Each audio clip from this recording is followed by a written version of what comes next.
overview is not necessarily to answer all your questions. In fact, I think it's possible that the overview will spark some questions, but we've made preparation for that, and so you can come this afternoon, or you can come 2 weeks from this afternoon and read through the handbook with us and ask any questions that you have. 1 Thessalonians 5:12, Paul is addressing, of course, the church at Thessalonica, and I want to make sure we're clear on the context, but I don't think we're misusing the verse. Paul says, I urge you, or request of you, brethren, that you appreciate those who diligently labor among you. And the burden behind that is to actually appreciate your pastors, those that are given charge over your soul. But I think the underlying principle applies to what we're doing this morning, that we have had some folks from our church family that have put an awful lot of effort into what you're holding, and I think it's appropriate that we honor them. When I was in 8th grade in end of 1991, 1992, we got a new pastor at Beth Eden by the name of Jim Efaw, and I hope we can laugh about this. I've told Pastor this story before. I used to sit about where Bethany's sitting this morning, and we had a whole bunch of candidates or possible pastors come in, and Pastor Efaw, what stood out about him was that he had very bright white hair and glasses. And I was in middle school. We nicknamed all of the men that were coming in, and he was the Donahue pastor, because he reminded us of Phil Donahue. So when he finally arrived at Beth Eden as our pastor, one of the things that was just obvious about his heart early on was his love not only for missions, but for missionaries. And I think over 24 years of pastoring, that love was contagious. We as a church family saw that love and followed his lead. And not him only, many of our leaders, but Pastor kind of modeled that. The second person I think is just really worthy of our appreciation is Don Hall. Back in 2013-14, Don was advancing in a degree in missiology from Liberty. And everything he was reading that was presented to him as commendable was not commendable. He was getting flooded by a very integrated and eclectic missions philosophy, not a Bible-centric, gospel-centric, church-centric missions philosophy. And Don, being very sober-minded, serious thinking, looked at some of our patterns here, and he would have said this: we're not in a bad place, but we could get to a bad place. And I think it's important that we're just very clear thinking and biblical about our missions philosophy. The handbook that you're holding, the basic outline of it and the heart of it came from Don's heart. Over the last 2 years, a subcommittee from our missions committee, and that's a lot of committee layers. Basically, it's a group of people that had been mentored by Don, understand our church's heart in missions, took what Don had left us and began massaging it into something that I think better reflects our heart for missions historically and now, and is really useful. It has pragmatic value. And so I think it's appropriate that we thank all of those folks. And we can do that with hugs, handshakes, even notes. We wouldn't be where we are today without all of their effort. Why a new handbook? with a church that has a rich tradition in missions, whose missionaries come back from the field and tell us, hey, you're kind of a standout church for us. Christy Colas has now said, I think even when she's been with us in public settings, that she views our church kind of like her sending church from the West. You know, if we have that kind of tradition and heart already, why a new handbook? And that's a really fair question. Every year we begin our preaching calendar in January and early February with a series called Basics or Foundations. In a lot of ways, I don't think Randy or I have said anything in those series that's entirely new to our church family. And we've preached on preaching, we've preached on prayer, we've preached on corporate prayer, we've preached on the Lord's Supper and baptism, we've preached on giving, and almost everything you've heard before. But every one of those things needs to be affirmed in every generation. So our last missions philosophy was written in the early 90s. It's now the early 2020s, 30 years later. And I do think it's wise for us to kind of reaffirm and clarify anything that we may not have been clear on before. Second reason is this. We're in a cultural and ecclesiological moment. Culture, world around us, ecclesiology, church trends, where comprehensiveness is more important. I mentioned a few weeks ago a pastor in South Carolina who was kind of a teaching mentor of mine when I was a student at Bob Jones, who said that after the internet became useful to the average person, and now with the development of the smartphone, where do most people's theological distinctives come from? From their phones, right? You're reading articles that are posted by friends on social media. You're getting pushed feeds by social media or videos from YouTube, and you can watch in 2 or 3 minutes, get a soundbite, and that's shaping how you think about things. I think the church is wisely responding, not just Beth Eden, but lots of churches, by trying to say more about our distinctives. This is what we believe. And in doing that, we're trying to push back against a flood of ideas, some of which are useful, many of which are just popular, right? So we're in a cultural and ecclesiological moment where comprehensiveness is even more important. And then, just like our 1992 statement of philosophy on missions, our handbook is formative. What I mean by that is it will shape what we do and why we do it. And so it's important that the church family is clear. Now, we are doing something this morning that, to the best of my knowledge, has not happened since I've been a part of this church for the better part of 50 years. And that is, not only are we formally sharing with the church family a philosophy statement, usually our deacons, our committee leads, they get our church policy and handbooks. We're sharing it with the whole church family. And part of the reason I'm mentioning that is we have tried to be, through this process, very transparent. Like, here's what we're aiming at. Here's where we're going, while going through a process. But we want our church family all to be on the same page as how we view this most important part of church ministry. We try not to combine Sunday school too often. This overview could be, it could be 3 combined Sunday schools. And maybe it should be.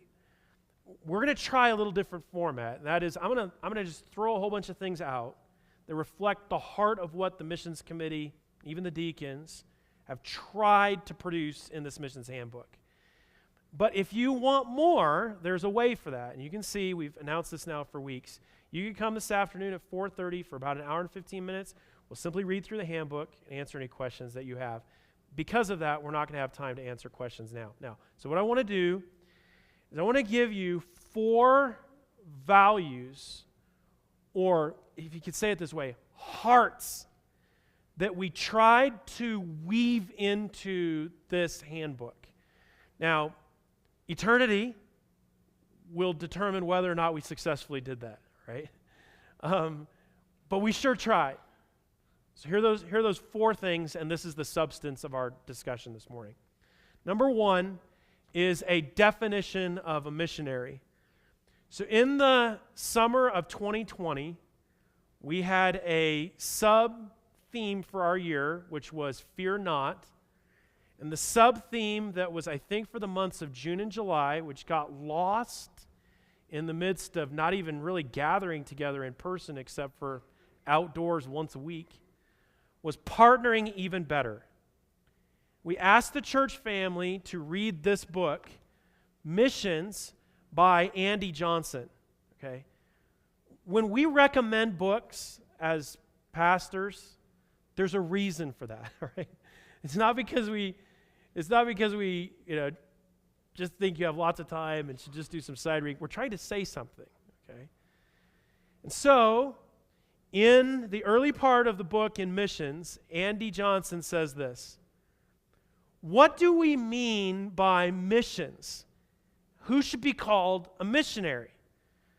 The 2 terms have gotten pretty significant makeovers in the minds of some Christians recently. In other words, he's saying there's been a popular shift. Okay? There's an orthodox, historic definition of a missionary, and what we're seeing in missions trends today is not consistent with that. So he says, some now treat the mission of the church as encompassing every good thing a Christian might do, including social action. So, that would be like pro-life causes. That would be like fighting human trafficking. That would be like going into a place that's impoverished and needs water or food and providing for those needs. And even environmental protection in the name of missions. To which Johnson says, those are certainly good things to do, along with the myriad other good things most Christians regularly do individually. And I hope you'll hear the heart in our definition. Our point is not to pile on those who are even receiving financial support from churches for doing those things. What we're arguing is, let's just not call them missions. Okay? That's the point. He goes on to say this: I intend to stick to the traditional and historic use of missions. That's key. There's been a definition drift. It's certainly happened in places other than Beth Eden far more than any concerns we have at Beth Eden. But we also don't want to go along with that drift.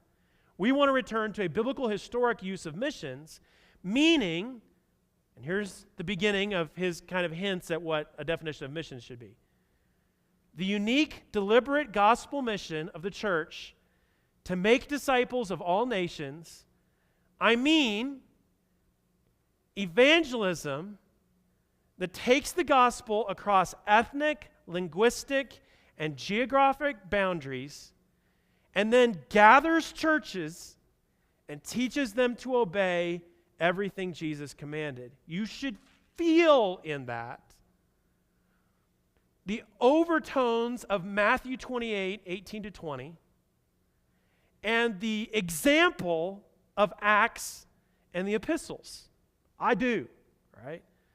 Frankly, he goes on to say, to otherwise, meaning to expand the definition of missions beyond that, as is now kind of in vogue in broader evangelicalism, we risk rendering the term missions largely useless. As Stephen Neal famously said of a new definition of missions, if everything is missions, then nothing is missions.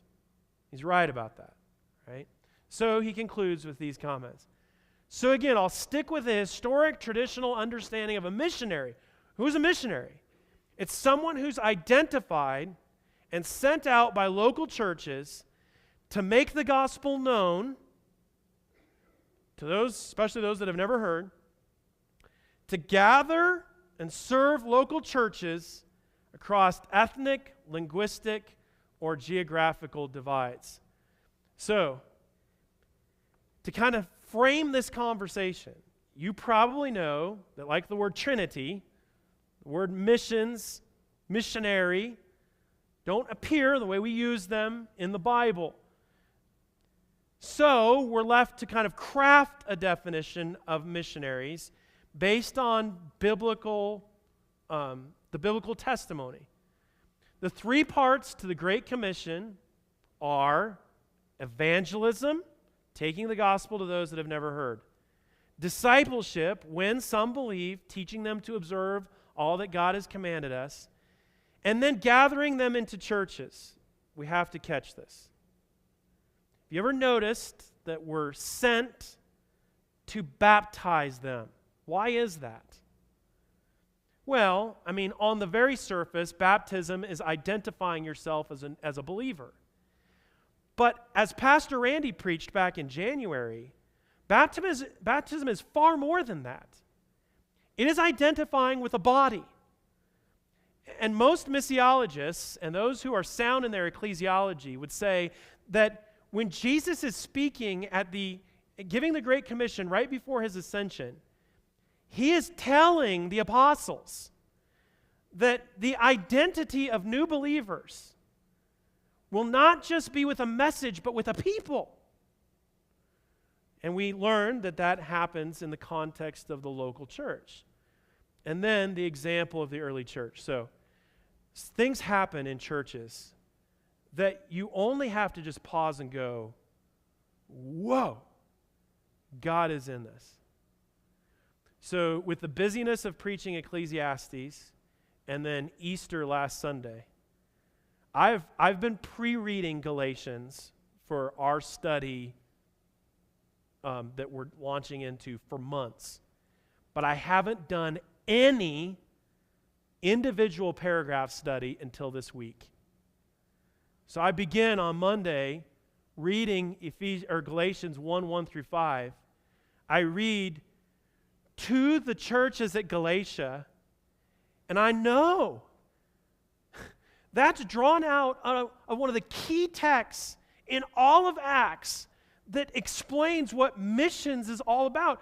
The text that undergirds our whole missions philosophy. And you have this moment sitting at your desk on Monday of goosebumps. It's like, okay, Lord, this is what you're doing.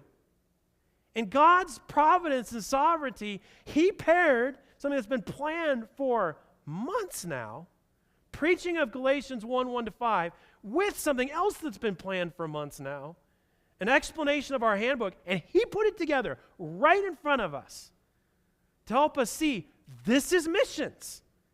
It's a church identifying someone who has been brought up in their church, who is gifted and faithful and active in ministry, who's burdened to take the gospel to people who haven't heard and to establish churches, to send them out for the gospel to be preached, for disciples to be strengthened, for them to be brought together in a church, to appoint leaders, and then to do it again. That's missions. And in God's sovereignty, he put that right in front of us today. So what is our definition of missions or a missionary?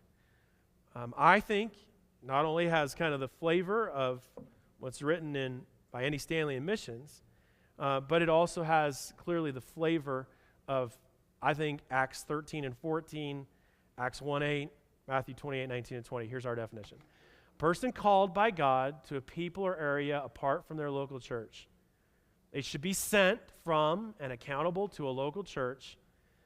Then, what are they sent to do? To evangelize the lost, disciple believers, with the goal of planting, serving, and strengthening a local New Testament church. So, with that in mind, I suggested at the very beginning, why a handbook? Well, because it's formative. It takes us places. What are some of the formative implications? Well, it means that we're going to distinguish between supported partners. We have missionaries that do that. Do what? That. Okay, that's a missionary. But then we have ministry partners. Many of them are very busy about Great Commission work that supports missionary endeavors. That's why we're so enthusiastic in our continued support of them, because they're valuable ministry partners. And we have ministries of Beth Eden Baptist Church, like Camp Eden, like Beth Eden Baptist School. I think we err to say that Beth Eden Baptist School is a missionary endeavor. I think we err to say that Camp Eden is a missionary endeavor.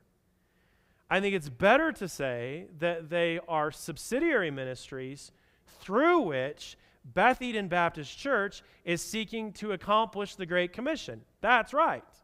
Okay? Now, somebody has asked, in fact, when we voted to kind of adapt how we were going to do our giving at the end of November and into December last year, we had a business meeting, tried to explain some of these things in kind of nutshell form, right? But there were a lot of questions. Questions like, do you plan to tell Kent Craig that we don't think he's a missionary? Do you intend to tell Sally Seafried that we don't think she's a missionary? Are we now looking at classes of partners? To which the answer to the second question is no. We're just trying to be faithful to biblical definitions. And when we say that we are pursuing more Great Commission partners, if we are missionaries, then we just want to have a clear definition of who they are. Our intent is not at all to separate ourselves from our existing ministry partners or to devalue the ministry of the school or the camp. Let's just put them in right categories. Somebody asked me very directly, I think it was in a deacons meeting, when we were in the early stages of reviewing this handbook, Pastor Jason, do you see a scenario where Beth Eden Baptist Church would not have any ministry partners? And I heard the question this way: is the path to this over time to only support financially missionaries? To which my answer was this: I can see a scenario 10 years from now, 15 years from now, where our partner roster looks like 80% missionaries, 20% ministry partners. I do not see a scenario where 15 years from now, our partner roster looks like 20% missionaries and 80% ministry partners. That was my answer. The point is, moving forward, what our statement says, we will give priority to missionaries who are directly involved in evangelism, church planning, national leadership training, and or Bible translation. Because I believe that while establishing a gospel-giving orphanage is important, or mercy ministries that may very well open the doors for churches to build relationships and for churches to be, or missionaries to build relationships and for churches to be planted, I believe the emphasis of the Scripture, the responsibility, the mission of the church is to establish local churches all around the world. So that's one part. You'll probably have more questions, and that's okay. The rest of them move a lot more quickly. The second heart or area that we tried to kind of prioritize in writing this handbook is the centrality then of the local church. And again, this has the flavor of Acts 13 and 14. Churches identify potential missionaries with proven giftedness, meaning they have the capacity to do the work that they may be called to, and faithfulness. They're already doing it here.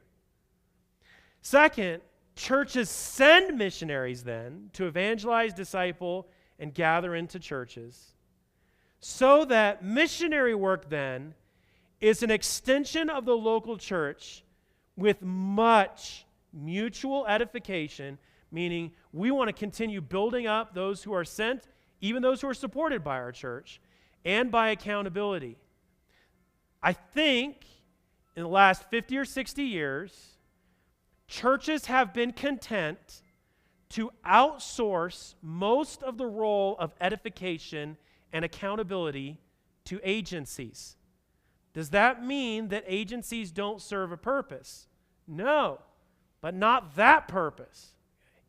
The responsibility of supporting and building up missionaries in their work and accountability for their work rests in churches, primarily the sending church.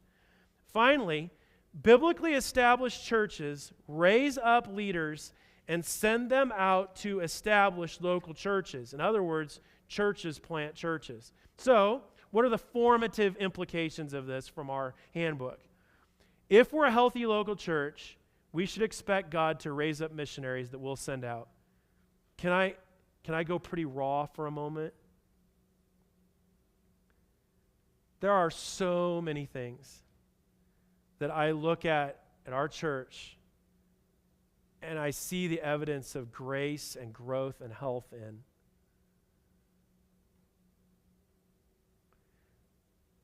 I long for more of our young people especially to be wrestling with the idea of God calling me into vocational ministry. I remember as a young man hearing preaching about spiritual leadership, the call of leaders to, God is calling out workers. Would you be one? And I mean, to be sure, my calling started with my youth pastor telling me I was going to be a pastor. And he just said, you're going to be a pastor. And I mean, I guess I had some say in that,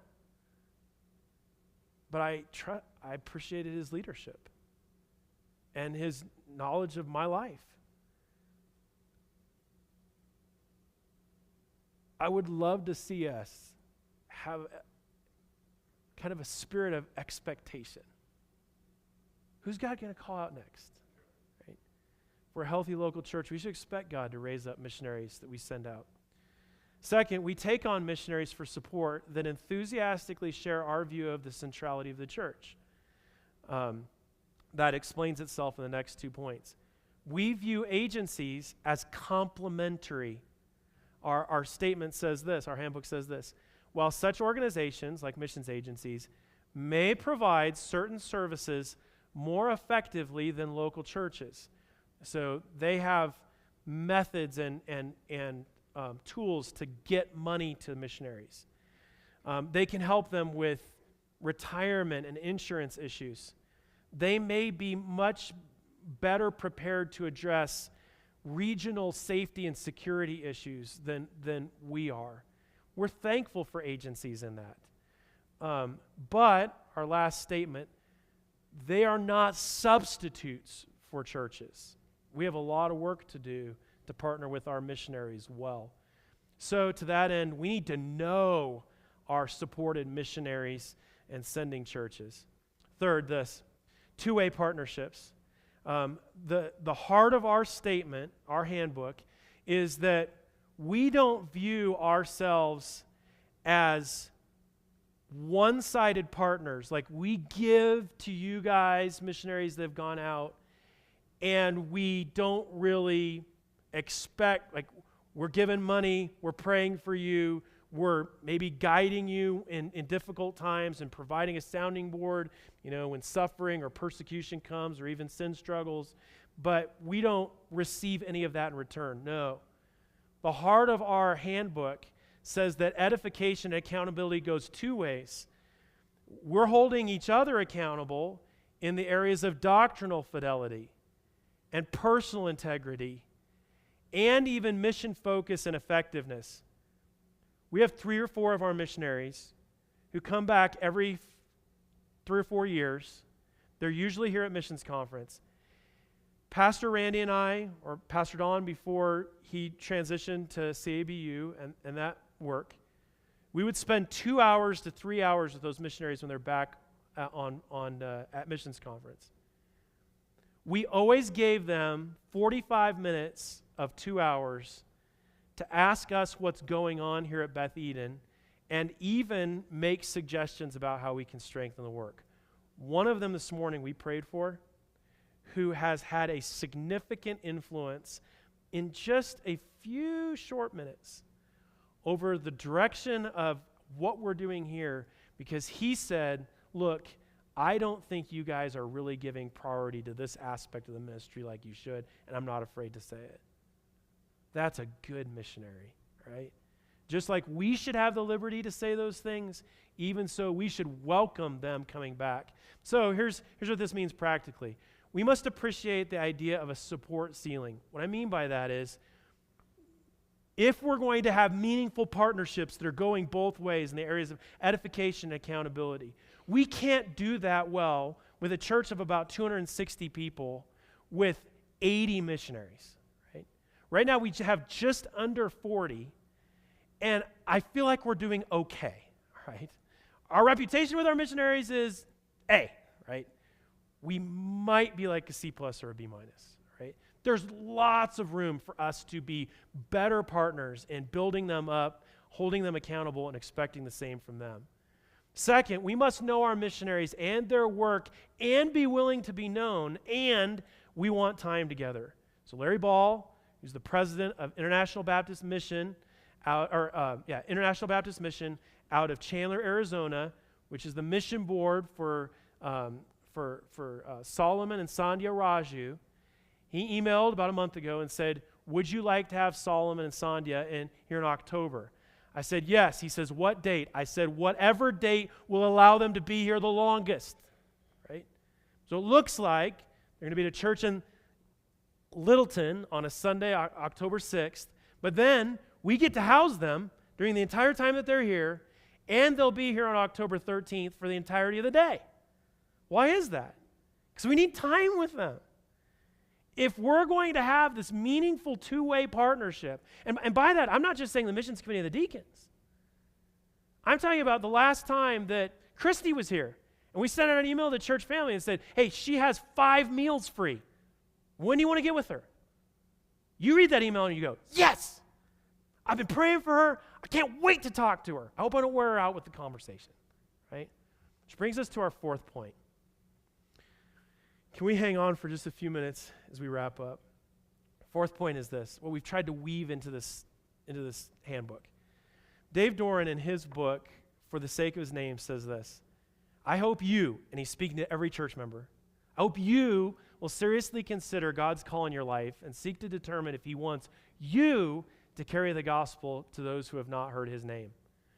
But, assuming that God is not calling you to Bangladesh, or he's not calling you to Brazil, or he's not calling you to Thailand, I also want to urge you not to disobey his commands about, and he's saying you, every church member, about every believer's life as it relates to missions.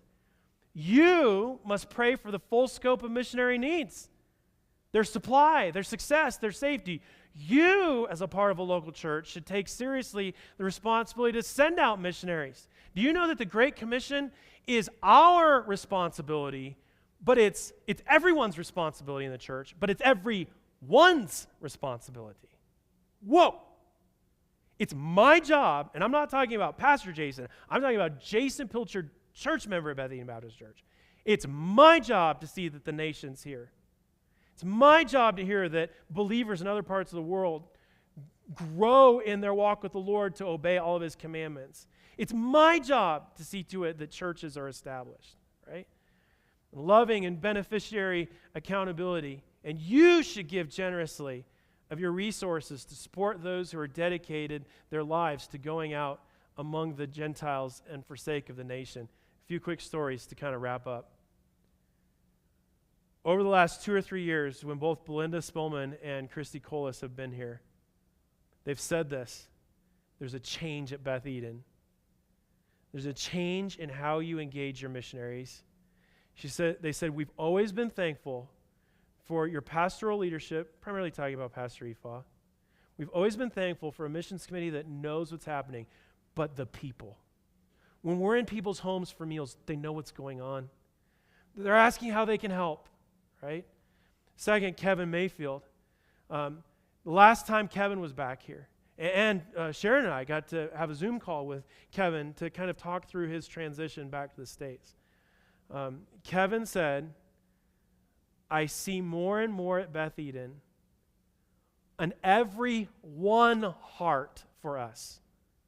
See, that was evidenced a few weeks ago when one of our church members was reading, a few months ago now, was reading Kevin's prayer letter, noted that there were needs in fixing up the house on the property in Illinois, and said, why don't we help with that? Church member reached out to Sharon Keck and me and said, is there something we could do with this? We all decided, hey, let's have a gift card shower, and there's an announcement in your bulletin today about that. That didn't start with Sharon or me.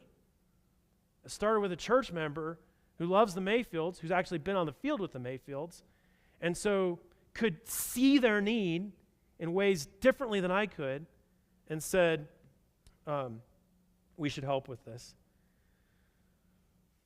Yesterday morning, I got a text message from Seth Curtis, our missionary in the Democratic Republic of Congo.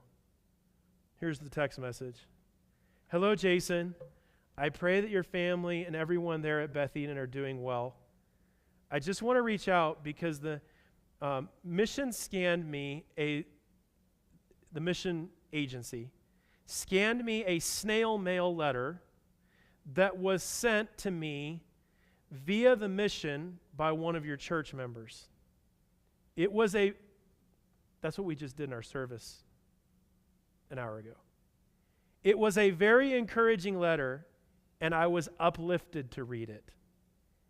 He asked me a couple of questions in the letter, but I didn't have a way to respond. Would you mind forwarding him my contact information so that I can reach him directly? Please pass on our greetings to everyone there. That's what it's supposed to look like for all of us. Everyone. Not just everyone, everyone. I'll wrap up with a hypothetical scenario that's not original to me. It's actually from Steve Mitchell.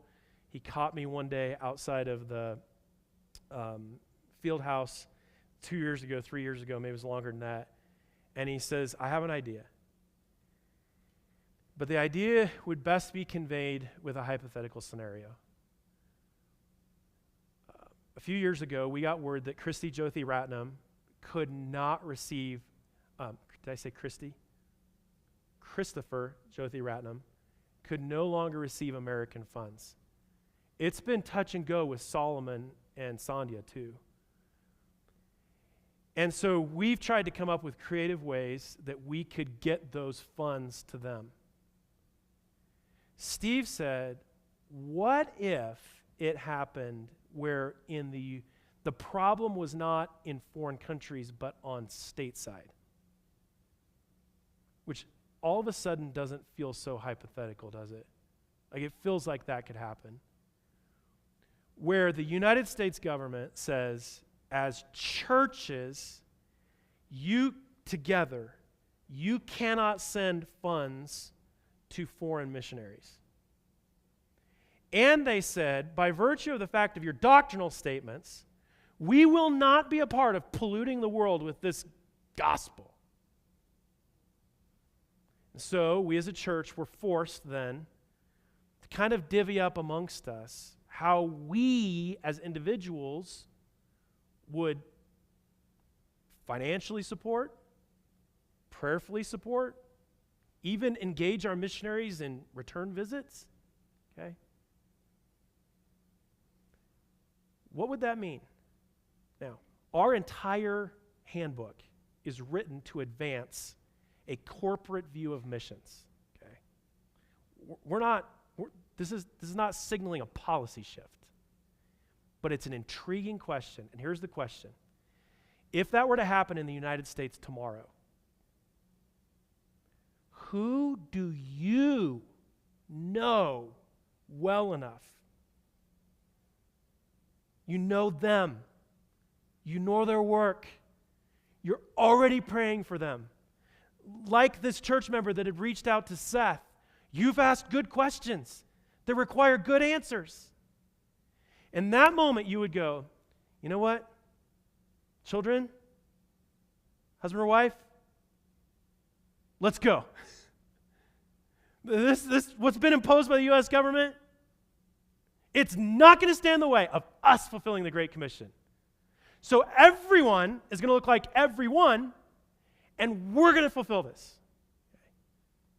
The point of the hypothetical scenario is not to suggest that we're going to begin entirely adapting our entire philosophy of missions to break it down. That's not the point. The hypothetical situation raises a question that all of us have to ask, and that is, who am I? Who do I know in that way that our church's partnership could hang on my investment? Okay? Oh, the heart of the New Testament is everyone, but strengthened by everyone. And that's what we've tried to write into this handbook, is that heart. Now, you can look, how do we do that? I think what we do in our Sunday morning service over 7 minutes is really weird, okay? We've had visitors, we've had people who've joined our staff. I'm not talking about Scott, but we've had people who've joined he's the most recent one. We've had people who've joined our staff and said, it took me months to figure out what on earth you were doing. You have people walking around the auditorium and handing out letters. What is that? Okay? That's why Randy wrote the overview of what we do in our services. But that's critical to us, everyone partnering. We need to know when our missionaries are coming. And I won't be offended if there's a 25-person bump in attendance when our missionaries are here, right? Like it to be every week. But if, as a whole church family, we're like, you know what? That's like baptism. That's like the Lord's Supper. There are a lot of things I could do this weekend, but I won't miss that. I used to think it was kind of strange when Pastor Ephah used to announce at this time of year, hey, plan your vacation around missions conference. I don't think that's crazy. I think it has the flavor of the New Testament in it. Rope holders and then our giving. So what's next? Quickly, we want to finish introducing the handbook. We'll do that over the next few weeks. We'll give you opportunities to weigh in on it. We want to partner even better. Our handbook explains how we as a church are accountable to our missionaries and our support. And again, I'm not assigning a letter grade. That's not really my place to do it. But I don't think we're an A+. Okay? There's still room for how we can better partner with our missionaries. And then missionary evaluations. We have questions about some of our missionaries. Questions that may very well be answered simply in some direct conversations. Or questions that might raise ministry opportunities, where all of us together need to be more engaged with our missionaries so that they could do their work better. And then find creative ways to strengthen everyone partnering. There's some appendices that we'd like to write for our handbook. Some of them that stand out, a philosophy of missions trips. We don't have that in this one, and it's missing, and we need it so that we can be more active there. I think a philosophy of mercy ministries. How do we partner as a church here and abroad with non-missionaries, ministry partners? What does that look like, and why do we do it? And then even some things that we kind of pulled out of this final document that are the other side of the coin, meaning like denials. Because we believe this, that means we don't believe this. I think that would be better. And then I want you to hear my heart. I think the whole thrust of the New Testament in missions is more. More churches being planted. More people being equipped in churches to go. Better partnering. And so I don't feel comfortable with the idea of us kind of settling into meaningful partnerships and then going, well, we're good now. I think we need to feel the weight of expanse. Let's get the gospel out to more places. That only happens as everyone is partnering better. Then we may have opportunities to do that. So how do we raise our ceiling? Last slide is this. Some resources that I would recommend that were influential in this process. 3 books, one of which you read back in 2020. But this is available today at the information desk. Gospel Meditations for Missions. We bought a whole bunch of these a few years ago, paid for and printed more than we have distributed. But they're there. If you'd like one, you can pick one up. 31-day devotional. It'll reinforce everything that we've talked about this morning and stoke your heart for more missions work. Let's pray quickly.